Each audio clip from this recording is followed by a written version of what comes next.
Since 1957, it has been taken for granted that while women have everything else specific to their identity, PMT, PND, and the menopause, we men had something specific to us, the so-called midlife crisis, also known, probably more appropriately by its Latin name, Medio Descrimen Vitae, or MDV. That is until around 1997, when Jed Diamond authored Male Menopause, 1997 sourcebooks, arguing that women were not the only ones to experience this condition. The idea was not entirely new. A 1942 study had supported a drop in sperm count in coincidence with women's gonadism after the 40s life period. Men who had long suspected there were unrecognised symptoms affecting them in middle age championed this work, while feminists were up in arms, claiming the book and its subject were somehow impinging on their sense of womanhood. As if in response, Professor Elaine Wethington of the American Cornell University suggested there was a female midlife crisis. The idea gained traction just as the former was being subject to much criticism. Then in 2017, author Ada Calhoun published Why We Can't Sleep, Women's New Midlife Crisis. In this, she argued that not only did women get the midlife crisis, it was somehow different to men's. This may perhaps have been in response to a 2010 study which proved that in very rare cases a male menopause can occur in men.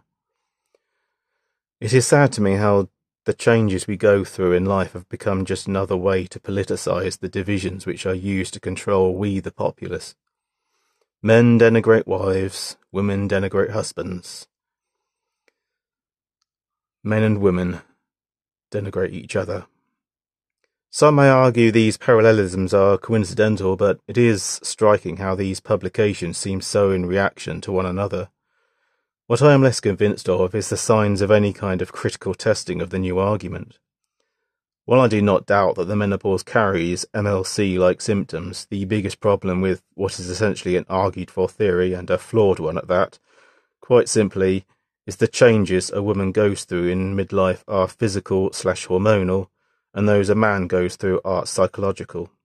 While both are certainly triggered by that period of life and its effects on the mind and body, the two are not the same.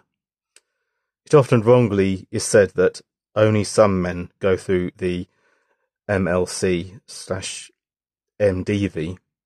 In truth, it happens to us all. That is, us all men.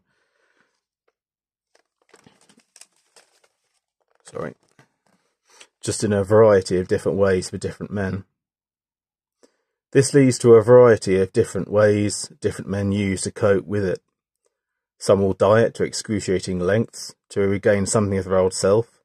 Others throw themselves into a regime of exercise almost to the point of it ruling their life.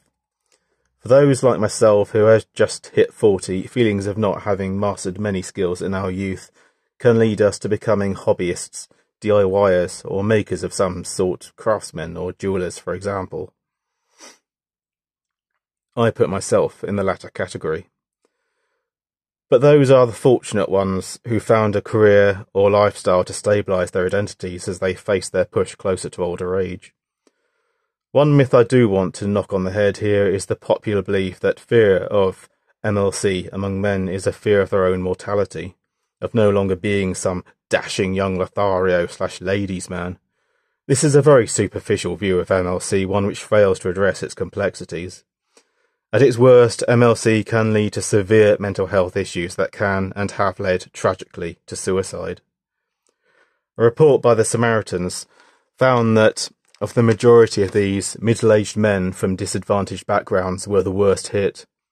Frustratingly, no overall data on male suicide and MLC has been collected. The Samaritans study involved interviewing a paltry 12 individuals who had contemplated or attempted suicide. The highest rates are among the 50 to 54 age range, 23.1%, 23.1 per every 100,000. It infuriates me how society preaches to men to reach out before it is too late, then fails to practice what it preaches. In the late 2000s, when economic downturn came, a public drive was devised to encourage men to speak about their problems. Then two frontmen from the world of pop spoke up about their suicidal feelings. They were both male and fronted bands, but there the similarities end. One was British, the other American. One fronted a nu metal outfit, the other a dance act.